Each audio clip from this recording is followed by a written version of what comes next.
দুই নম্বর চ্যালেঞ্জ, আল্লাহর কোরআন হলো হুদাল্লিল মুত্তাকিন, তাকওয়ার পথের প্রতীক যারা, তাকওয়ার জন্য লালায়িত যারা, এদেরকে কোরআন হেদায়েত করবেই করবে। কথা কোন ঠিক কিনা? হযরতে আবু বকর তাকওয়ার লালায়িত ছিলেন, ওমর ভিক্ষুক ছিলেন, উসমান আলী ভিক্ষুক ছিলেন, আল্লাহ হেদায়েত করেছে। কিন্তু আবু জেহেল, উতবা, শাইবা তাদেরকে যখন নবী দাওয়াত দিয়েছেন, ইয়া আইয়ুহান নাস কুলু লা ইলাহা ইল্লাল্লাহ তুফলিহুন, ওরে মানব জাতি বলো লা ইলাহা ইল্লাল্লাহ তুফলিহুন, তোমরা সফলতা লাভ করবে। তখন আবু জেহেল কো, বাতিজা তুইলে আমার বাইফুত, আমার বাতিজা, আমি তো সাসা। আচ্ছা, সাসা বেশি বুঝে না বাতিজা বেশি বুঝে? সাসায় বেশি বুঝে। তাহলে তুমি একজন বাতিজা হইয়া আমি সাসারে তুমি কি বুঝাইতেইছো?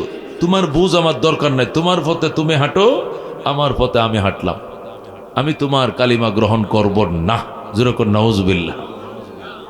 আল্লাহ নবী আবার যায়, সকালে যায়, বিরক্ত হয়, দুপুরে যায়, বিরক্ত হয়, সন্ধ্যায় যায়, বিরক্ত হয়, আবার গভীর রাত্রে যায়, বিরক্ত হয়, নাস্তার টাইমে যায়, বিরক্ত হয়। নবী কো, তুমি বিরক্ত হলেও কিন্তু আমি বিরক্ত হব না। আল্লাহু আকবার। আল্লাহ ডাক দেখো, বন্ধু সাওয়াউন আলাইহিম আনজারতাহুম আম লাম তুনজিরহুম ফাহুম লা ইউমিনুন। ওরে দুষ্ট, এদের পিছনে সময় দিয়ে লাভ নাই, এদেরকে ভয় প্রদর্শন করুন আর নাই করুন, এরা কোনো দিন ঈমান আনবে না।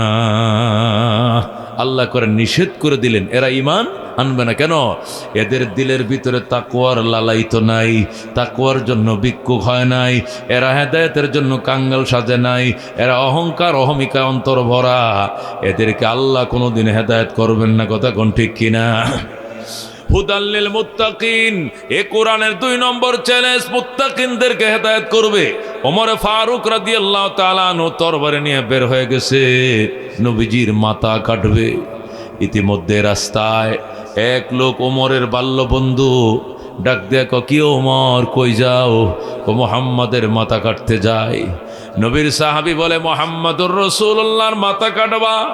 ওমর পাগল হইছনি? কো, পাগল মানে আস্তা পাগল আমি।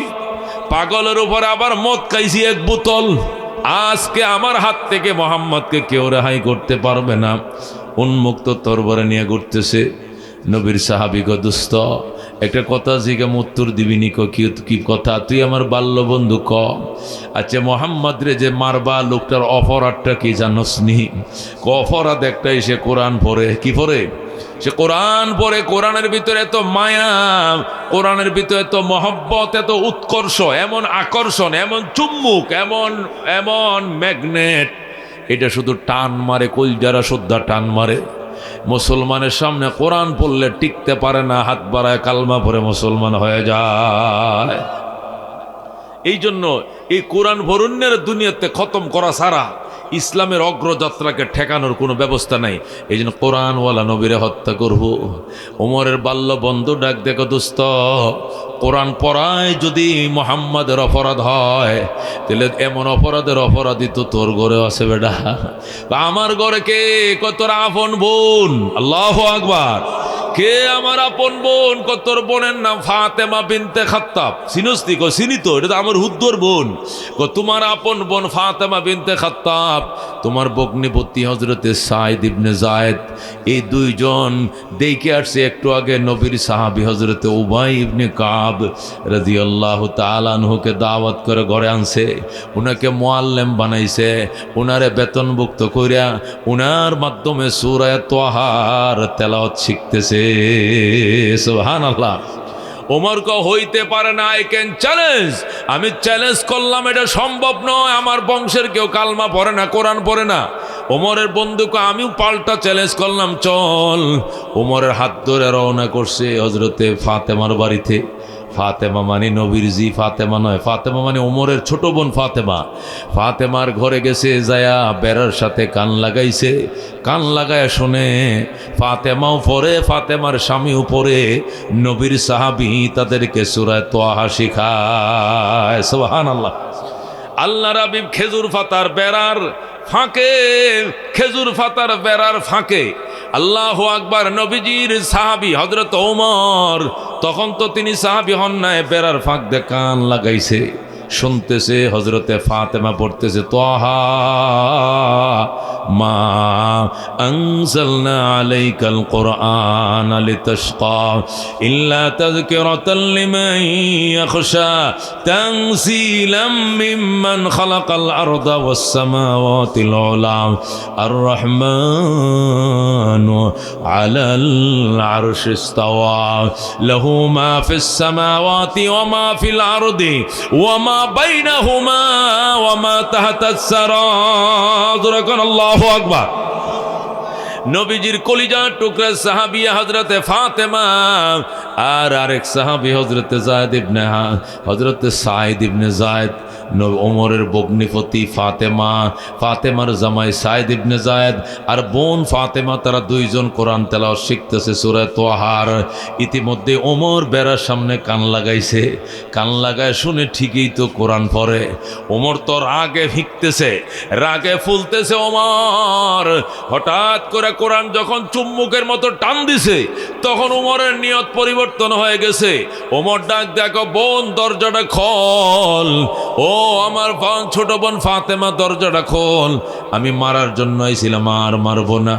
নিয়ত পাল্টায় ফেলছে, তুমি দরজাটা খোলো, মায়ার কালাম কিনারে বইসা আমাকে শুনতে দাও। ফাতেমা ডাক দেখো, ভাইয়া তুমি আমাকে বাইল দিতেছো, তোমার কথা আমি মানি না, বাইল দিয়ে ভিতরে ঢুকবা, পরে আমারে মারবা, আমি দরজা খুলুম না। ফাতেমা দরজা খোলে না। ওমরকে খোল কইলাম, ফাতেমাকে খুলুম না। অবশেষ ওমর লাথি মেরে দরজা ভেঙ্গে ভিতরে ঢুকছে, ডুইকা বন্ডে ইচ্ছে মতো মারছে, মারতে মারতে অজ্ঞান করে ফেলেছে। হযরতে ফাতেমা অজ্ঞান হয়ে গেছে। ভগ্নিপতি সাঈদ ইবনে যায়েদ এসে ফিরাইতে বোনের জামাইটা ওরা মারছে। উনি আশারায়ে মুবাশশারার একজন, সাঈদ ইবনে যায়েদ নিজের বন্ডে ভগ্নিপতিরে দুইজনকে মাইরে অজ্ঞান করে ফেলেছে। এই অবস্থা দেখে রসুলের সাহাবী যে কোরআন পড়াইতেছিল মুআল্লিম সাহেব একটা ছাটার ভিতরে যায় একটা ফাটি গোল করে, ফাটির ভিতরে সুপ করে ঘরের কোনায় লুকায় রয়েছে, মেরে ফেলাইব, সুপ হয়ে লুকায় রয়েছে। ইতিমধ্যে হযরত ওমরের গুসা থামছে, থামার পরে নিজের বোনের মাথায় ফানি ডালে। হযরতে ফাতেমার জ্ঞান ফিরে আইছে। ফাতেমা ডাক দেখো, ভাইয়া এইভাবে তুমি আমারে মারলা, আমার আম্মা আমারে যে পেটে রাখছিল, তোমারে তো একই পেটে রেখেছিল, তুমি যে আমারে এইভাবে মারলা, তোমার কি মায়া লাগে নাই? ওমর ডাক দেখো, বোন আল্লাহর কোরআন তেলাওয়াতের অপরাধে মারি নাই, বরং দরজাটা খুলতে দেরি করছো কেন, খোলো নাই কেন, এই জন্য মারছিলাম। কোরআন কেন শুনতে দিলে না, এই জন্য মারছি। কোরআন পড়ার অপরাধে মারি নাই, তুমি আমারে আবার আল্লাহর কোরআন থেকে তেলাওয়াত করে শোনাও। হযরতে ফাতেমা লাফতে ওইটা ওমরের কানের সাথে নিজের মুখটা লাগাইয়া আবার শুরু করে দিয়েছে, তাহা মা আনজালনা আলাইকাল কুরআন লিতাশকা ইল্লা তাযকিরাতাল লিমান ইয়াখশা। সুবহানাল্লাহ। হযরতে ফাতেমা যখন তেলাওয়াত শুরু করে দিছে, হযরত ওমর টেপ টেপ করে চোখ দিয়ে পানি পড়তেছে। বোনরে পাঁচা মেরে ধরে কো, আমার আদরের বোন, তোরে মারছি, তুই আমারে ক্ষমা করে দে। আল্লাহর কোরআন আমার কলিজা টানতেছে রে, আমার কলিজার চুম্বুকের মতো আকর্ষণ করতেছে। আল্লাহর কোরআন শুনে আমারে আল্লাহর কোরআন শিখা। বোন ডাক দেখো, ভাইয়া দুইটা কাজ না করলে কোরআন শিখা যাবে না। এক নম্বরে তোমাকে গোসল করতে হবে, 2 নম্বরে তোমাকে কালমা পড়তে হবে, এরপরে তোমাকে কোরআন শিখান যাবে। ফাতেমা আমি গোসল করবো, আমার পানি দে। ফাতেমা পানি আইনা দিছে, ওমর সাথে সাথে গোসল করে কয়, পড়া দাও, আশহাদু আল্লা ইলাহা ইল্লাল্লাহু ওয়া আশহাদু আন্না মুহাম্মাদান আবদুহু ওয়া রাসূলুহু। ফাতেমা ডাক দেখো, ভাইয়া আল্লাহ নবী সাল্লাল্লাহু আলাইহি সাল্লাম আজকে 3 দিন পর্যন্ত শুধু কাঁদতেছে আর বলতেছে, আল্লাহ আবু জাহেল ইবনে হিশাম অথবা ওমর ইবনুল খাত্তাব, এই দুইজনের যে কোনো একজনকে কালিমা পড়াও, আমি অসহায়, নবীর হাতকে শক্তিশালী করো। নবীজির দোয়া তোমার কপালে কবুল হয়ে গেছে। আল্লাহ নবী আজকে 3 দিন পর্যন্ত কান্দে, আল্লাহ ওমর ইবনুল খাত্তাব অথবা আবু জাহেল ইবনে হিশাম, এই দুইজনের যে কোনো একজনকে কালমা পড়াও। আমি অসহায় নবী, দুর্বল নবীর হাতকে সবল বানাও। আল্লাহ আপনার ব্যাপারে আপনার কবলে দোয়া কবুল করছে, সুতরাং আপনার কালমা আমি পড়াবো না, আপনার কালমা পড়ার জন্য নবীর দরবারে নিয়ে যাব। চলেন। হযরতে ফাতেমা নিজের ভাই ওমরকে নিয়ে নবীর দরবারে গেছে। ওই দিক দিয়ে নবীকে গেরাউতে বৈশা রয়েছে 39 জন সাহাবী। কয়জন? ওমরের আগে আরো 39 জন কালমা পড়ছে। ওমর হলো 40তম সাহাবী। কয়তম সাহাবী? 40তম মুসলমান ওমর। এর আগে আরো 39 জন ছিল। এ 39 জন সাহাবায়ে কেরাম হযরত নবী আলাইহিস সালামকে ঘেরাও করে নিয়ে বসে রয়েছে মানব ডাল হইয়া। 38 জন সবাই নবীকে চারপাশে ঘেরাও দিয়ে বসে। আর 39তম যিনি ছিলেন উনি হযরতে হামজা রাদিয়াল্লাহু তাআলা আনহু। উনি তরবার নিয়ে ঘরের গেটের মধ্যে, দরজার মধ্যে দাঁড়াইছে। যেটাই ঢুকবে, যখন ওমর আসবে এক কোবে কল্লাটা কাইটে ফালাম। হুজুরে আল্লাহু আকবার। ইতিমধ্যে হযরত ওমর এসে গেটে দাঁড়াইছে। দাঁড়ায় হামজা, নবীর সাথে দেখা করতে দাও। কেন? বের হয়েছিলাম কল্লা কাটার জন্য, কল্লা না কেটে নিয়ত করছি কালমা নিয়ে বাড়িতে যাব। আল্লাহু আকবার। আমি কল্লা কাটবো না, আমি কালমা পড়বো, আমাকে নবীর সাথে দেখা করাও। হামজা ডাক দেখ, ওমর বাউতাবাজি করিও না, 2 নম্বরই করিও না। আমরা শুনছি তুমি তরবারি নিয়ে বের হইছো, মক্কার সবাই জানে তরবারি নিয়ে বের হইছো নবীর মাথা কাটার জন্য। আমি হামজা কিন্তু মুসলমান হয়ে গেছে, মনে রাখো। ওমর নিজের শুধু শক্তিশালী মনে করিও না, আমি লৌহ মানব, আমিও ছিলাম। আমি হামজা, আমিও কিন্তু মুসলমান হয়ে গেছি। হামজারে না মাইরিয়া নবীর কাছে যাইতে দিব না। এছাড়াও 38 জন সাহাবী মানব ডাল হয়ে বৈশা রয়েছে নবীরে ঘেরাও দিয়া। ওমর ডাক দেখো, হামজা আপনি ভুল বুঝতেছেন। আমি বের হয়েছিলাম মাথা কাটার জন্য সত্য, কিন্তু এই নিয়ত এখন আর আমার মাথায় নাই। এখন আমার নিয়ত হলো কাল্লা না নিয়ে আমি কালমা নিয়ে বাড়িতে ফিরতে চাই। আল্লাহু আকবার। তর্কাতর্কি শুরু হয়েছে। হামজা কো, আমি তোমার কথা বিশ্বাস করি না। ওমর কো, বিশ্বাস করো। ইতিমধ্যে নবী ডাক দিয়ে দরজার মধ্যে হই হল্লা শুরু হয়েছে। কারণ রাখি, হুজুর লৌহ মানব ওমর এসে গেছে আপনার মাথা কাটার জন্য। নবী কো, আমি এখান থেকে দেখতেছি মাথা কাটবে না, মাথা কাটার নিয়ত শেষ। আমি দেখতেছি ওমরের কপালে ইমানের নূর চমকাইতেছে রে। ওমরকে আমার কাছে আইতে দে, আইতে দে, আইতে দে। ওমর আমাকে আর মারবে না, ওমরের কপালে ইমানের নূর চমকাইতেছে। আল্লাহু আকবার। মেরে ভাই, দুস্থ বুজুর্গ হামজা কয়, ঠিক আছে যাও, আল্লাহর হাবিব তোমারে যাইতে কইছে। ওমর এক দৌড় দিয়ে নবীর কদমে পড়ছে। যখন আল্লাহু আকবার। ডাক দিয়ে কয়, ইয়া রাসূলুল্লাহ, এ হাবিব আল্লাহ, আমি জানতাম না এই চেহারার মধ্যে এত নূর। যখন আল্লাহু আকবার। আমার পরে দেন, আশহাদু আল্লা ইলাহা ইল্লাল্লাহ ওয়া আশহাদু আন্না মুহাম্মাদান আবদুহু ওয়া রাসূলুহু। আল্লাহু আকবার। নবী ডাক দিয়ে কয়, ওমর বসো। ওমর, আমি 3 দিন পর্যন্ত খাবার নাই, গোসল নাই, ঘুম নাই, তোমার জন্য কাঁদছি আর আবু জাহেলের জন্য। আল্লাহ বোঝে তোমার কপালে আমার দোয়াটা কবুল করে ফেলাইছি। আসো, 3 দিন পরে তোমার নিয়ে খানা খাবো। হযরত ওমর ডাক দিয়ে কয়, ইয়া রাসূলুল্লাহ, তরবারিটা এখনো সাথে আছে। কে আপনাকে গালি দিয়েছিল? কে গো আপনাকে অপমান করেছিল? আপনি কাঁদলেন কেন? কে আপনাকে কাঁদাইছে? যে তরবারি দিয়ে আপনার মাথা কাটতে আসছিলাম, ওই তরবারি দিয়ে এদের মাথা দেহ থেকে আলাদা করে ফেলবো। নামটা কোন? খালি নাম কোন? জোরে করে আল্লাহু আকবার। নবী ডাক দেখো, ওমর পাগলামি করো না, মানুষ খুন করে ইসলাম প্রতিষ্ঠা করব না। আমার যারা গালি দিয়েছে, যেখানে গালি দিয়েছে, যে মুহূর্তে গালি দিয়েছে, সেখানকার গালি সেখানেই আমি ক্ষমা করে দিলাম। সুবহানাল্লাহ। সুতরাং আমি প্রতিশোধ নিব না। ওমর, তুমি আসো আমার সঙ্গে খানা খাও। ওমর কয়, ইয়া রাসূলুল্লাহ, যদি প্রতিশোধ নিতে না দেন তাহলে বাইতুল্লাহটা তওয়াফ করে আসি, একটু সুযোগ দেন। যাও। তরবারিটা লয়ে যামুনি? কয়, না, নেওয়া যাইতো না। হুজুর নেই, অসুবিধা নাই, কোষার মাঝে রাখিয়া দিব। কোষাত হযরত ওমর তরবারিটা কোষার মাঝে ঢুকাইছে। এইভাবে ঢুকাইয়া, এইভাবে কাট করে তরবারিটা কোমরের মাঝে কোষায় ঢুকাইয়া আল্লাহর ঘরে তওয়াফ করে লব্বাইক আল্লাহুম্মা লব্বাইক লব্বাইক লা শারীকা লাক লব্বাইক ইন্নাল হামদা ওয়ান নি'মাতা লাক ওয়াল মুলক লা শারীকা লাক। শুরু হয়ে গেছে তাওয়াব। ওমর ডাক দেখা মরে মক্কার মুনাফিকরা, ও বেঈমানের দলেরা, কে কোথায় আছো জলদি বের হয়ে আসো। ওমরকে পাঠাইছিল নবীর কল্লা কাটার জন্য, আমি কল্লা কাটি নাই, কল্লার পরিবর্তে আমি কালমা নিয়ে এসে গিয়েছি। ও মক্কার বেঈমানেরা, আজকের থেকে ইসলাম ওপেন করে দিলাম। আজকের থেকে মুসলমান আর গোপনে গোপনে থাকবে না। আজকের থেকে ইসলাম ওপেন করে দিলাম। ইসলাম ওপেনে চলবে, পরিচয় দিয়ে চলবে। যদি কোনো মুসলমানের গায়ের উপরে হাত তোলার সাহস থাকে তাহলে আয় বেটা হইলে আয়, আয় কে আইবি আয়। মার থেকে বিদায় নিয়ে আসবি, মা কিন্তু সন্তান হারা হয়ে যাবে। সন্তান থেকে বিদায় নিয়ে আসবে, সন্তান কিন্তু এতিম হয়ে যাবে। বউ থেকে বিদায় নিয়ে আসবে, বউটা কিন্তু বিধবা হয়ে যাবে। আল্লাহু আকবার। এইভাবে হযরত ওমর হুঙ্কার দিতেছে আর আল্লাহর ঘর তওয়াফ করতেছে।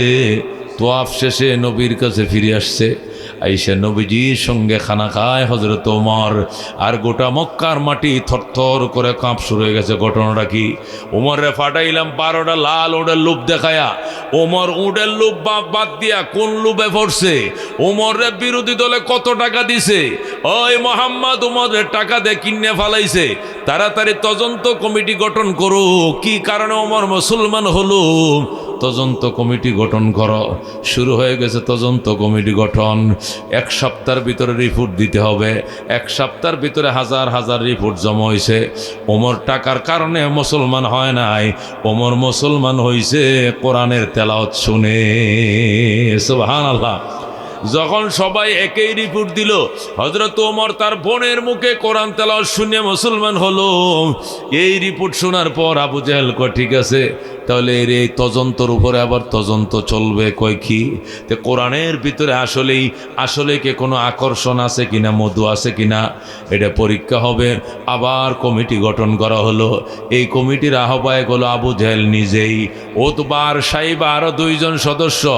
আবু জেহেল, উতবার সাইবা, এই 3 সদস্য বিশিষ্ট তদন্ত কমিটি গঠন হয়ে তারা তদন্ত শুরু করলো। কোরআনের ভিতরে এমন কি আকর্ষণ আছে, এমন কি উৎকর্ষ আছে? মুহাম্মাদের হাতে আইসা ওমর মুসলমানটা হয়ে গেল, এটা কি করে সম্ভব দেখতে হবে। এই জন্য মুহাম্মাদের মুখের তেলাওয়াত আমরা শুনবো। চলো। রাত্রিবেলায় আবু জেহেল, উতবা, সাইবা এই 3 জন নবীজির ঘরের পিছন দিয়া বেড়ার ফাঁক দিয়ে কান লাগাইছে। আল্লাহু আকবার। নবীর মুখে তেলাওয়াত শুনবো যে কি আকর্ষণ আছে না নাই। আবু জেহেল, উতবা, সাইবা 3 জন, এরা 3 জন নবীর ঘরের বেড়ার পিছন দিয়ে খেজুর পাতার বেড়ার ফাঁক দিয়ে কান লাগায় তেলাওয়াত শুনে। নবীজি সূরা ইয়াসিন তেলাওয়াত করে, ইয়াসিন ওয়াল কুরআনিল হাকীম ইন্নাকা লামিনাল মুরসালিন আলা সিরাতিম মুস্তাকিম। আল্লাহ রাব্বি তেলাওয়াত করতেন, রাত্রে 2/3 সজাগ থাকতেন আর আল্লাহর কোরআন তেলাওয়াত করতেন। নবী তোরা তেলাওয়াত করতেছে কোরআন, আর কাফেররা বেড়ার কান দিয়ে ফাঁক লাগাইয়া, বেড়ার ফাঁক দিয়ে কান লাগাইয়া শুনতেছে আর চোখের পানি দিয়ে বুক বাসাইতেছে। আল্লাহু আকবার। মেরে ভাই, দোস্ত, বুজুর্গ, একদম শেষ রজনী পর্যন্ত তারা তেলাওয়াত শুনছে। শুই না যখন বাড়ির দিকে রওনা করছে, কিছু দূর যায় 3টা এক জায়গার মধ্যে বইসা একটা আরেকটা জিজ্ঞাসা করে, স্যার বস কেমন লাগছে তেলাওয়াতটা? উতবা কয়, দেখ আমার শাল ভিজাই লাইছি চোখের পানি দেয়া। সাইবা কয়, আমার সুইটার ভিজাই লাইছি। আবু জাহেল কয়, আমার অবস্থা তো খুব খারাপ হয়েছিল, আমার মন চাইছিল উমর যেরকম বেড়াটা বাঙ্গা ডুইকা কালমাটা পড়ছে, আমারও মন চাইছিল বেড়াটা লাথি মাইরা বাঙ্গা নবীর কদমে পড়ে যায়। আল্লাহু আকবার। কিন্তু লজ্জা কেমনে বরণ করব, এই জন্য আমি বেড়াটা ভাঙ্গি না ভেঙ্গে আমি শুনে সহ্য করে চলে আসছি। এত বড় আকর্ষণের মধ্যে কেমনে টিকবে উম্মত? এই জন্য কোরআন তেলাওয়াত বন্ধ করে দিতে হবে। এই তেলাওয়াত যদি কোথাও মুসলমান করে, বেঈমানরা যাতে শুনতে না পারে, এটা ডিস্টার্ব তৈরি করতে হবে। এই জন্য সংসদের মধ্যে তারা জমা দিল, রিপোর্ট জমা দিল। আসলে কোরআনের মধ্যে আসল জাদু, কোরআনের মধ্যে আসল মধু, কোরআনের কোরআনের ভিতরে আসল সুদা, এটা শুনলে টিকা থাকার কোনো উপায় নাই। এই জন্য তারা সংসদে আইন জারি করলো, পরের দিন রাষ্ট্রীয়ভাবে তারা জারি করে দিল, আজকের থেকে মুসলমানদের কোরআন তেলাওয়াত আর শোনা যাবে না। জোরে কর নাউজুবিল্লাহ। তারা প্রজ্ঞাপন জারি করে দিল, ক্বালাল্লাযীনা কাফারু লা তাসমাউ লিহাযাল কুরআন ওয়ালগাউ ফীহি লাআল্লাকুম তাগলিবুন। বলেন আল্লাহু আকবার।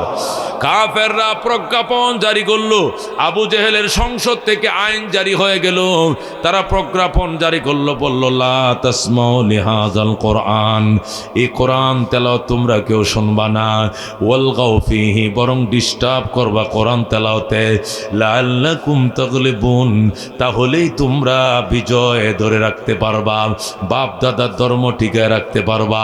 আর এই কোরআন তেলাওয়াত শুনলে তোমরা ধর্ম টিকায় রাখতে সব মুসলমান হয়ে যাইবা।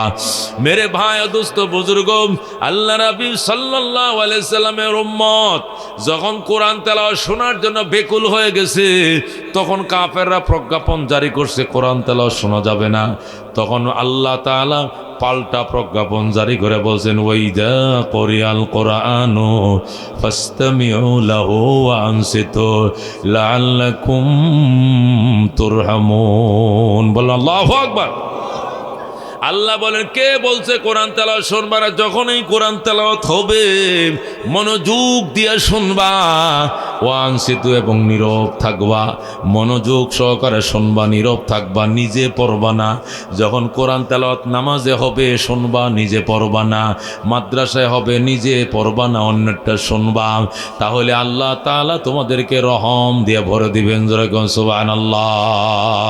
মনের মাঝে শুধু এই বেদনা, আসবে কবে সেই সূর্য সেনা, যারা করবে জারি কোরআনে যে দরায়, যারা করবে জারি কোরআনে যে দরায়, যাদের অভাবে আজ এই হতাশা পূরণ করিবে যারা জাতির আশা, তাদেরই পথ বে আসবে বিজয়, করবে জারি কোরআনে যে দরায়, যারা করবে দরায়। আল্লাহু আকবার বলেন। मेरे भाई दोस्त बुजुर्ग रहमतुल्लिल आलमीन सल्लल्लाहु अलैहि वसल्लमेर उम्मत हजरत ओमर कालमा पड़लो मुसलमान हलो तदন্ত कमिटी धरा पड़लो तादेर काছে চোখের পানি দিয়ে জামা ভিজে গেল বোঝা গেল আল্লাহর কোরআনের আকর্ষণ বড় মারাত্মক কথা কোন ঠিক কিনা এই কোরআন দিয়ে রাষ্ট্র চালাও আকর্ষণ মারাত্মক হযরত ওমর ফারুক রাদিয়াল্লাহু তাআলা আনহু এই কোরআনটা অর্ধেকটা দুনিয়াতে চালু করছিল বলেন আল্লাহু আকবার বাংলাদেশ হলো 1,55,000 বর্গ মাইল আর ওমরের দেশটা ছিল 2,55,00,000 বর্গ মাইল এই 2,55,00,000 বর্গ মাইলে এই ছোট্ট কোরআন জারি করার কারণে কেমন হয়েছিল অবস্থা কয় মানুষ মানুষের উপর আক্রমণ করব দূরের কথা একটা হিংস্র প্রাণী পর্যন্ত একটা প্রাণীর উপর আক্রমণ করার সাহস পায় না ঠিক কি না একটা সিংহ আর হরিণ ওমর শুয়ে রয়েছে মদিনায় ওমর মদিনায় শুয়ে রয়েছে খেজুর গাছের তলায় সেখান থেকে 1,500 মাইল দূরে আল্লাহু আকবার আফ্রিকার জঙ্গল থেকে বের হয়ে আইছে সিংহ আর হরিণ আইসা নদীর ঘাটে দুইজনে একসাথে পানি পান করে সিংহ হরিণের দিকে মুখ তুলে তাকায় না হরিণও সিংহর দিকে তাকায় না হরিণ অনেকটু দূরে যাইয়া ডাক দিয়া কয় মামা আগে আপনাদের অত্যাচারে জঙ্গলে থাকতে পারি নাই আর এখন এত বড় পরহেজগার কেমনে হইলেন এখন তো দেখি বাগিনার খবর হলন না ঘটনাটা কি একসাথে আপনার সাথে পানি পান করলাম আমি ভালো আছি না মন্দ আছি একটু জিগাইবেন তো বাগনা কেমন আছো এইটুকু জিগাই না কারণ রাখি লাহ সিংহ ডাক দিয়ে কমর সিংহ ডাক দিয়া কয় বাগিনা ও খরগোশ শোন এ হরিণ শোন রে বাগিনা শোন তোর দিকে তাকানোর সময় নাই কারণ হযরত ওমরের শাসন চলছে আল্লাহু আকবার হযরত ওমরের শাসন চলছে রে বাগিনা, তোমার দিকে তাকানোর সাহস আমার নাই। কারণ হযরত ওমর যদি দেখে ফাঁসা লাল বানায় দিব। क्या नजर थे जिसने मुर्दों को मसीहा कर दिया, दिल को रोशन कर दिया, आँखों को बीना कर दिया, खुद न थे जो राह पर औरों के हादी बन गए, क्या नजर थी जिसने मुर्दों को मसीहा कर दिया, दिल को रोशन कर दिया, आँखों को बीना कर दिया, दुर्फेशानी ने तेरी कतरों को दरिया कर दिया, दिल को रोशन कर दिया, आँखों को बीना कर दिया। ज़ुरगन मरहबा। मेरे बाय दोस्त बुजुर्ग हज़रत उमर মদিনায় গাছের নিচে শুয়ে রইছে, আর ১,৫০০ মাইল দূরে সিংহ আর হরিণ একসাথে পানি পান করে। হরিণ সিংহর দিকে চাইতো সাহস পায় না, সিংহ হরিণের দিকে তাকাইতো সাহস পায় না। কি শান্তি দুনিয়াতে বিরাজ করছিল ভাই। হযরত ওমর ফারুক রাদিয়াল্লাহু তাআলা আনহু যখন অর্ধেকটা দুনিয়া শাসন করতেছেন, অর্ধেকটা দুনিয়া তিনি শাসন কর্তা, তিনি দখল করে নিয়েছেন রোম মানে ইটালি, দখল করে নিয়েছেন পারস্য মানে রাশিয়া, ইরান রাশিয়া দখল করে নিয়েছে এবং রোম ইতালি দখল করে নিয়েছে। পৃথিবীর পরাশক্তিগুলো যখন হযরত ওমর নিজের কবজায় নিয়ে গেলেন, এরপরও জেরুজালেমটা কবজায় নিতে পারতেছিলেন না, মানে ফিলিস্তিনটা আর ইসরায়েলরা দখল করতে পারতেছিলেন না। হঠাৎ করে ওমরের কাছে সংবাদ এলো, ওমর অর্ধেকটা দুনিয়া শাসন করলেও বগলের নিচে একটা ছোট্ট দেশ, এটা আপনি শাসন করতে পারেন নাই। বলো কি, এটা কোনটা? এটা হলো ফ্যালেস্তাইন। এই ফ্যালেস্তাইন দেশটা এখন আপনার কবজার বাহিরে, এটাকে ইহুদিরা জেরুজালেম কর্তৃপক্ষরা চালায়। হযরত ওমর ফারুক রাদিয়াল্লাহু তাআলার সাথে সাথে চিঠি লিখলেন, ও জেরুজালেম কর্তৃপক্ষ, আমি খলিফাতুল মুসলিমিন আমিরুল মুমিনিন ওমর ইবনুল খাত্তাব বলছি, চিঠি পাওয়া মাত্রই জেরুজালেমের চাবি, জেরুজালেমের কাগজপত্র, মিউটিশন, খারিজনামা সব কিছু নিয়ে মদিনায় পৌঁছে যাও। আল্লাহু আকবার। যদি দেরি হয় তাহলে আমি সেনা পাঠাবো, ওমরের সাথে মোকাবেলা করার ক্ষমতা তোমাদের নাই। আল্লাহু আকবার। হযরত ওমর যখন চিঠি লিখছে, ওই জেরুজালেম কর্তৃপক্ষ পাল্টা চিঠির উত্তর দিছে, সাথে সাথে চিঠি লিখছে, ওমর আপনার সাথে মোকাবেলা করার ক্ষমতা আমাদের নাই। পৃথিবীর পরাশক্তি ইংমার্কিন আপনি দখল করে ফেলছেন। তখনকার পৃথিবীর পরাশক্তি ছিল রোম এবং পারস্য, আপনি রোম পারস্য দখল করছেন, আপনি ইয়েমেন দখল করছেন, সব দখল হয়ে গেছে। শুধু বাকি আছে এই জেরুজালেম।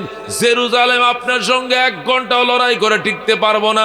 সুতরাং আপনার সাথে আমরা যুদ্ধ করতে চাই না। আপনার কাছে আমাদের একটাই দাবি, আপনি আমাদের দেশে বেড়াইতে আসেন।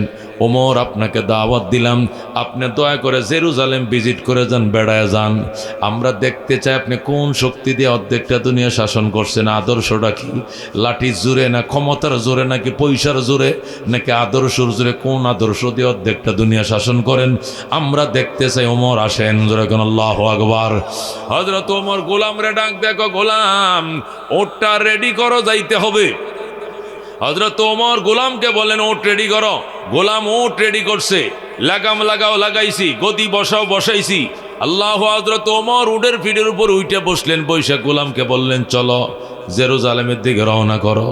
গোলাম ডাক, দেখো বস, এত রাস্তা হাইটে কেমনে যাব? কয় কত রাস্তা? কয় ১,৫০০ মাইল। কয় হাজার? মদিনার থেকে জেরুজালেম প্রায় ১,৫০০ কিলোমিটার, প্রায় ১১০০ মাইল, ১,৫০০ কিলোমিটার। এত দূরের রাস্তা আমি কেমনে যাব? হযরত ওমর ফারুক রাদিয়াল্লাহু তাআলা আনহু ডাক দেখো, চিন্তা করিস না, তুই টান। গোলাম রশি ধরে টানতেছে, ওমর বসে রয়েছে উটের পিঠের উপরে। ৩ মাইল যখন গেছে, ১ মঞ্জিল হয়ে গেছে। হযরত ওমর ডাক দেখো, গোলাম তুই আয় আয় এদিকে আয়। গোলাম দাঁড়াইছে, এদিকে আয়। ওমর লাফ দিয়ে নামছে, নাইমে লাগামটা নিজের হাতে নিছে, নিয়ে গোলাম রে কয় এখন তুই উটের পিঠে উঠে বসবি, আর আমি অর্ধেক জাহানের বাদশা ওমর রশি ধরে টানব। সুবহানাল্লাহ। আমি এখন রশি ধরে টানবো, আমি অর্ধেক জাহানের বাদশা ওমর, আমি রশি টানবো, তুই গোলামের ফুট, গোলাম উপরে উটের পিঠে বৈশা থাকবি। গোলাম কয় আমার দ্বারা সম্ভব না, আমি মরলেও পারতাম না। কুপ দে কল্লা কাইটালাম বেড়া। ওমরের বিচার যারা না মানে তাদের জন্য বিচার হলো তরবারি কল্লাহা। ডরে গোলাম উঠছে উঠা, উটের ফিটের উপরে উঠা দোয়া ইউনুস পড়ে লা ইলাহা ইল্লা আনতা সুবহানাকা ইন্নী কুনতু মিনাজ জালিমিন। ওমর কত দোয়া ইউনুস পড়তে কইছে, গাড়া বেড়া তুই সুবহানাল্লাহ আলহামদুলিল্লাহ সরমনা জিকিরটি কর বেড়া, তোরা দোয়া ইউনুস পড়তাম কইছি না, তুসবি পড় সুবহানাল্লাহ সুবহানাল্লাহ আলহামদুলিল্লাহ। কয় না হুজুর মুসিবত আছে সামনে। কয় কি মুসিবত? হয়তো ঠাড়া পড়বো, নয়তোবা আসমান ভাঙ্গে পড়বো মাথা। ওমর কয় কেন? অর্ধেক জাহানের বাদশা লাগাম ধরে টানে, আর আমি গোলাম উটের পিঠের উপরে বসে রয়েছি, রে আসমানের মালিক মানবে না। ওমর ডাক দেখো, গোলাম তোমার কবরে তুমি যাইবা, আমার কবরে আমি যাব। আমার কবরে তুমি যাইবা না, তোমার কবরে আমি যাইব না। আল্লাহ যদি হাসরের ময়দানে জিজ্ঞেস করে, ওমর গোটা রাস্তা ভর তুমি বইসেছিলা, আর ১,৫০০ মাইল রাস্তা গোলামে টানছে, এত বড় জুলুম এই গোলামের উপরে, গরিব মানুষটার উপরে তুমি কেমনে করলাম? আমি ওমরের কাছে কোনো জবাব নাই, এই জন্য আমি পারবো না। হযরত ওমর আল্লাহকে কত ভয় করত, আল্লাহর কত মহব্বত তার অন্তরের ভিতরে ছিল। হযরতে বেলাল ডাক দেখো, বেলাল ও বেলাল তুই আল্লাহর ডাকা বন্ধ কর। বেলাল কো গলাটা কাইটে ফালাও, রাজি আছি, আল্লাহর ডাক আমি বন্ধ করতে রাজি না। আল্লাহু আকবার। মেরে ভাই ও দোস্ত বুজুর্গ, বেলাল রে লাঠি দিয়ে ফিডায়, ওই জল্লাদ বাহিনী দিয়ে মারে, মারতে মারতে মারতে জল্লাদ অসুস্থ হয়ে যায়, কিন্তু বেলাল মুস্কি মুস্কি হাসি। জল্লাদ কই কিরে ভাই, তোমার মাইরে আমাদের শরীরে ব্যথা এসে গেছে, জ্বর এসে গেছে, কিন্তু তুমি হাসো কারণ রাখি। বেলাল কো আরো জোরে মারো, এশকের আগুন দাউ দাউ করে জ্বলে। আল্লাহু আকবার।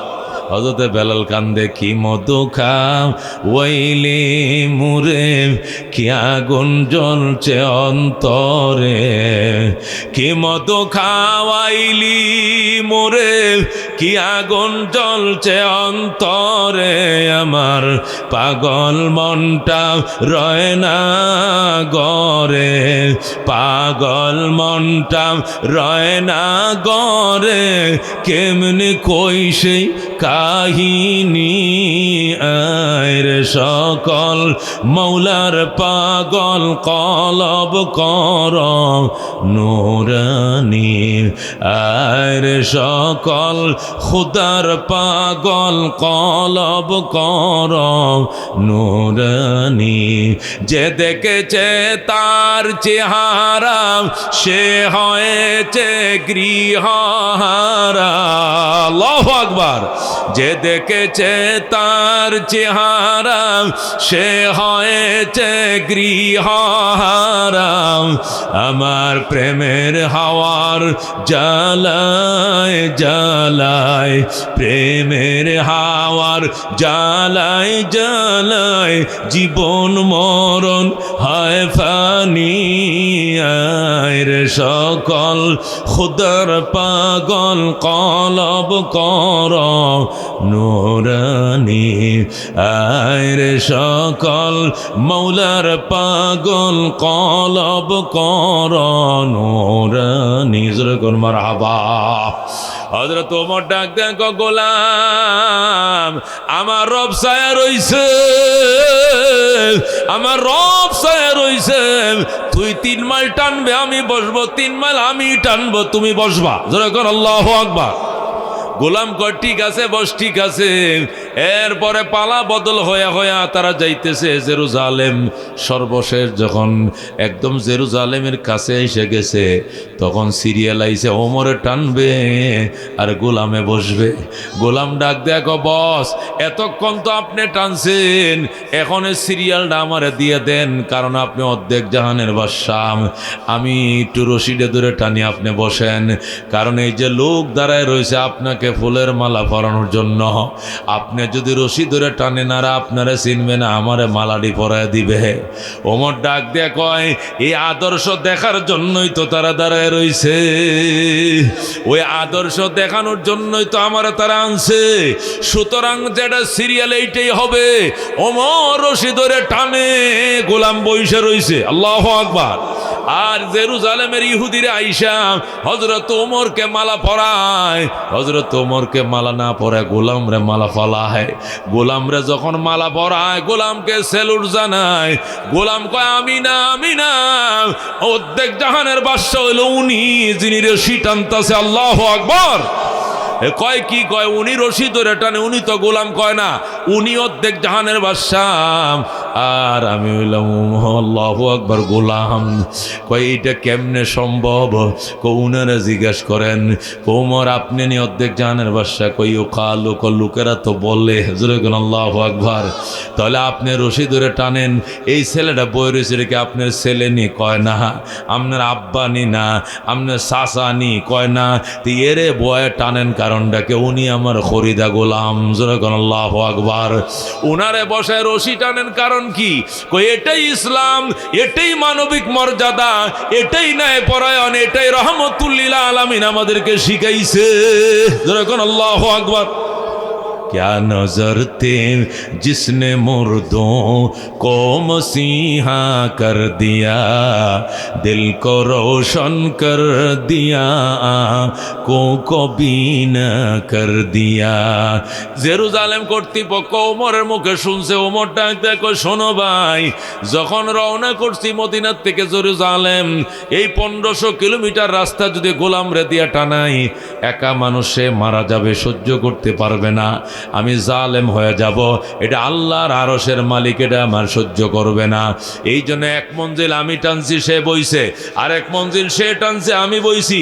এটাই মানবিক মর্যাদা, এটাই ন্যায়পরায়ণতা, এটাই ইনসাফ, এইটাই সাম্য। এই সাম্য রহমতুল লিল আলামিন আমাদেরকে শিখাইছেন। জেরুজালেমের ইহুদিরা কয়, এটা দেখার জন্যই তো আমরা অপেক্ষায় ছিলাম। আপনি অর্ধেকটা জাহান এই সাম্য আর মানবিক মর্যাদা দিয়ে বিজয় লাভ করেছেন। যেরকম আল্লাহু আকবার। আমাদেরকে পড়ায় দেন, আশহাদু আল্লা ইলাহা ইল্লাল্লাহু ওয়া আশহাদু আন্না মুহাম্মাদান আবদুহু ওয়া রাসূলুহু। সাথে সাথে ইহুদির কালমা পড়ে মুসলমান হয়ে যায়। ডাক দেখ, ওমর কোনো যুদ্ধ নাই, কোনো দাঙ্গা নাই। মক্কার মানুষ, মক্কা যেরকম বিনা রক্তপাতে নবীর হাতে তুলে দিয়েছে, আমরা বিনা রক্তপাতে বাইতুল মুকাদ্দাস আপনার হাতে তুলে দিলাম। যেরকম আল্লাহু আকবার। এই দিনে হযরত ওমর জেরুজালেমকে জয় করে ফেললেন, আর বিজয় নিশান উড়াইয়া মদিনায় আসলেন।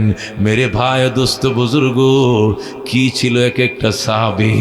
নবী বলছেন, সাহাবী কান্নুজুম ফাবি আইয়িহিম ইকতাদাইতুম ইহতাদাইতুম।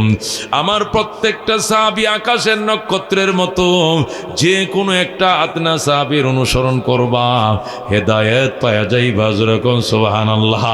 মেরে ভাই, দোস্ত, বুজুর্গ, আল্লাহ নবী সাহাবায়ে কেরামকে নিয়ে বসছেন। বৈশা বললেন, আজকে ইন্টারভিউ হবে, দিবানি? ক দিমো। নবী ক সত্যি সত্যি বলো, আজকে সারাদিন জানাজায় গিয়েছিল কে? ওমর কয় আমি। আজকে এতিমরে খানা খাওয়াইছো কে? হযরতে আবু বকর বলে আমি। এতিমরে খানা খাওয়াইছো কে? আবু বকর বলে আমি। অসুস্থকে দেখতে গিয়েছিলে কে? আবু বকর বলে আমি। আজকে জানাজায় গিয়েছিলে কে? আবু বকর বলে আমি। এতিমরে খানা খাওয়াইছো কে? আবু বকর বলে আমি। আজকে নফল রোজা রাখছো কে? আবু বকর বলে আমি।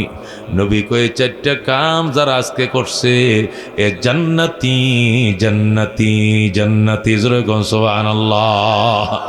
কি মনে করছো মুসলমান? এক একটা সাহাবী আল্লাহ রাব্বি সাল্লাল্লাহু আলাইহি সাল্লাম বলেন, আবু বকর 40,000 কাফেররা আইতেছে, মদিনা ঘেরাও করে আম করে মারবো, ইসলাম রক্ষার জন্য বাজান তুমি কি দিবা? যুদ্ধ হবে। আবু বকর, হুজুর কি দিলে আপনি খুশি? কই তুমি কো কি দিবা? হুজুর আমি কইতে পারবো না, আমার একটু ঘরে যাওয়ান লাগবো। কই যাও ঘরে। হযরত আবু বকর ঘরে গেছে, যাওয়ার পথে রাস্তার মধ্যে দোকান থেকে 2টা শর্ট কিনছে, সালা শর্ট, দুপাট্টা কিনছে, কিনে ঘরে যায়া নিজে একটা পরছে, নিজের বিবির একটারে পরাইছে, পরায়া পরনের কাপড়গুলো খুলছে, খুললাম সব গাঁটুরি বাঁধছে, জাঁতা, বালিশ, খাতা, বদনা, শিল, পাডা যা ছিল আটা উটা সব গাঁটুরি বাইদে নবীর দরবারে হাজির করছে। সুবহানাল্লাহ। আল্লাহ রাব্বি বলেন, আবু বকর কি আনছো তুমি ইসলাম রক্ষার জন্য? আবু বকর কো, হুজুর আল্লাহ এবং আল্লাহর রসুলকে ঘরে রাইখে আইছি, এছাড়া একটা লাল সুতাও পর্যন্ত রাইখে আসি নাই, সব ইসলামের জন্য এনেছি। আল্লাহ রাব্বি সাল্লাল্লাহু আলাইহি সাল্লাম খুশি হইয়া আবু বকরকে বুকের সাথে জড়ায় ধরলেন, বাজান তোমার ঋণ আমি শোধ করতে পারবো না, আল্লাহর দরবারে দোয়া করি আল্লাহ যেন জান্নাতের উপরন্ত ভান্ডার দিয়ে তোমার ঋণ শোধ করে দেয়। আবু বকর, ও আবু বকর তোমার ঋণ আমি শোধ করতে পারবো না জীবনে। হযরত ওমর পাশে দাঁড়ায় কাঁদতেছে। নবী কয়, তুমি কান্দো কেন ওমর? ওমর কয়, ইয়া রাসূলুল্লাহ জীবনেও আবু বকরের সাথে ভারী নাই, আজকে নিয়ত করছিলাম যেমনি হোক আবু বকরকে ডিঙ্গায় যামু, কিন্তু আজকেও পারলাম না, এই জন্য কাঁদতেছি। কয় কি নিয়ত করছিলা? আমি নিয়ত করে আইছি উমরের যত কামাই আছে সমানে অর্ধেকটি আজকে দান করে দিয়ে যামু গা, কিন্তু আইসা থেকে উমর তো সবটি দান করে ফেলাইছে, যে অর্ধেক দিয়ে কি লাভ, উমরের সাথে পারলাম না। নবী ডাক দেখ, ওমর তুমি এখন সমস্ত উম্মতের নেকি যদি এক পাল্লায় উঠাও, আর আমার আবু বকরের নেকি এক পাল্লা ওঠা, আবু বকরের নেকির পাল্লা বাড়ি হবে। সুবহানাল্লাহ। মেরে বায় দোস্ত বুজুর্গ তাকে বলে আবু বকর, তাকে বলে আবু বকর। নবী কয়, আবু বকর রে জান্নাতের গেটটা যখন আল্লাহ খুলে দিবেন, দৌড়ায় মানুষ পাগলের মতো জান্নাতে ঢুকবে, তখন তোমাকে নেওয়ার জন্য কত মানুষ আসবে। জান্নাতের 8টা গেট থেকে লোক আসবে, আর আমার আবু বকরকে নেওয়ার জন্য, আমার আবু বকরকে রিসিভ করার জন্য। সুবহানাল্লাহ। আল্লাহ নবী বলছেন, আয়েশা, আয়েশা, ও আয়েশা ওমরের মতো আমল কার আছে? আম্মা জান আয়েশা কো, আমি জানি না। ওমরের মতো আমল কার আছে? কো, আমি জানি না। আল্লাহু আকবার। আল্লাহর হাবিব কয়, আল্লাহ, ওমরের আসমানের তারার মতো আমল কার আছে? কো, ওমরের আছে। ওমরের আছে না? আল্লাহ হযরত আম্মা জান আয়েশা মুখটা নারাজ করে দিছে। নবী কো, মুখটা বেজার করছো কিল্লে গিয়া? তোমার বাপের নাম কই নেই জন্য। ওমরের আমল তুলনা করার জন্য একটা উদাহরণ দেওয়া গেছে। তোমার বাবা আবু বকরের আমল তুলনা করার মতো পৃথিবীতে কোনো জিনিস নাই। উমরের আমল তো আসমানের তারা দেয়া, একটা উদাহরণ দেওয়া গেছে, আর আবু বকরের আমলের উদাহরণ দেওয়ার মতো কোনো জিনিস এই দুনিয়াতে নাই। আমি কি দিয়ে উদাহরণ দিব? যেরকম আল্লাহু আকবার। এত আমল করার পরে হযরতে আবু বকর সিদ্দিক আকবর রাত্রিবেলায় বৈশে কান্ত, চোখের পানি দিয়া বুক বাসাইতো। খুজবি লুতফিক, খুজবি লুতফিক ইয়া ইলাহি মাল্লাহু জাদুন কালিল মুফলিসান বিসসিদক ইয়াতি ইনদা বাবিক ইয়া জলিল যামবুহু যামবুন আযীমুন ফাগফিরিয যামবাল আযীম ইন্নাহু শাখসুন গরীবুন মুযনিবুন আবদুন জলিল তালা ইয়া রাব্বি যুনুবি লাইসানি খায়রুল আমাল সুউ আমালি কাসীরুন জাদ তাআতি কালিল আনতা শাফিন আনতা কাফিন ফি মুহিম্মাতিল উমর আনতা রাব্বি আনতা হাসবি আনতা লি নি'মাল ওয়াকিল আইনা মূসা আইনা ঈসা আইনা ইয়াহইয়া আইনা নূহ আইনা ইয়া সিদ্দিক আসিন তুব ইলাল্লাহিল জাজিল। জোরে কোন মারহাবা। মেরে ভাই ও দুস্থ বুজুর্গ, সে আবু বকরের সাথে জান্নাতে কারা যাইতেছে? হাত বাড়াই। বাজান মুরব্বীরা, বাজান না, আমি দোয়া করে দিব, আমি দোয়া করলাম, একটু বন, কয়েকটা মিনিটের লাগে একটু বন বাবাজান, একটু বসেন, এখানে মোনাজাত করে দিব। আপনাদের বিরক্ত লাগা পর্যন্ত আমি সময় দেব না। আমার মাহফিলের মধ্যে লোক অনেক বেশি গিজগে। আমি গত রাত্রেও বয়ান করছি গাজীপুরে, ওই যে হারিকেনে লোক চলে এসছে 10 গুণ বেশি, মানুষের মাথা মানুষ খায়, এরকম ভিড়। হ্যাঁ, ফ্যাক্টরির মানুষগুলো শু করে সব চলে আসছে। আজকে তো মানুষ কম, তারপরেও বয়ান যেহেতু করা লাগবে, বয়ান করতেছে, কিন্তু উঠা বসা শুরু করে দিলে আমি আর বয়ান করি না। আপনাদের কাছে আকুল আবেদন, হযরতে সিদ্দিকে আকবরের সাথে কারা জান্নাতে যাইতেছেন? হাত বাড়ান। লিল্লাহি তাকবীর। আল্লাহ তুমি কবুল করো, জোরে কোন আমিন। আল্লাহ আবু বকর সিদ্দিকের সাথে জান্নাতের মেহমান হওয়ার তৌফিক নসিব করো, জোরে কোন আমিন। আমি তো আগেই বলছি, এই মাদ্রাসাটা গাজীপুরের মধ্যে সিটির এক কোনায় হইতে পারে, কিন্তু লেখাপড়ায় কোনায় নাই, মাঝখানে। কতক্ষণ ঠিক কিনা? এত মানসম্মত লেখাপড়া হেফসখানা গাজীপুরের মধ্যে কমই আছে। এত সুন্দর লেখাপড়া সুনামের সাথে হয়। এই নীলাভাড়া মাদ্রাসা, মধ্যপাড়া মাদ্রাসা অনেক সুনাম। বর্তমানে যেখানে আছে তারা চাইতেছে মসজিদের উপরে তারা কি করছে, গ্রিল দিয়া সিঁড়ি বানাইয়া দোতলার মধ্যে হেফসখানা চালাইতেছে। তারা একটু আলাদা একটু জায়গায় ক্রয় করছে 5 লাখ 5.5 লাখ টাকা দেয়া, অলরেডি অর্ধেক টাকা 2.5 লাখ টাকার মতো তারা টাকা পরিশোধ করে ফেলছে। জোরে কোন আলহামদুলিল্লাহ। বাকি কয়টা টাকা রমজানের আগে তারা পরিশোধ করে, রমজানের পরে কামকাজ করে সেখানে তারা নিজস্ব ভূমির উপরে মাদ্রাসাটাকে নিতে যাইতে চাইতেছে। মেরে ভাই ও দুস্থ বুজুর্গ, মুসাফির মানুষ, আপনাদেরকে নিয়ে প্রাণ ভরে দোয়া করব, মোনাজাত করব।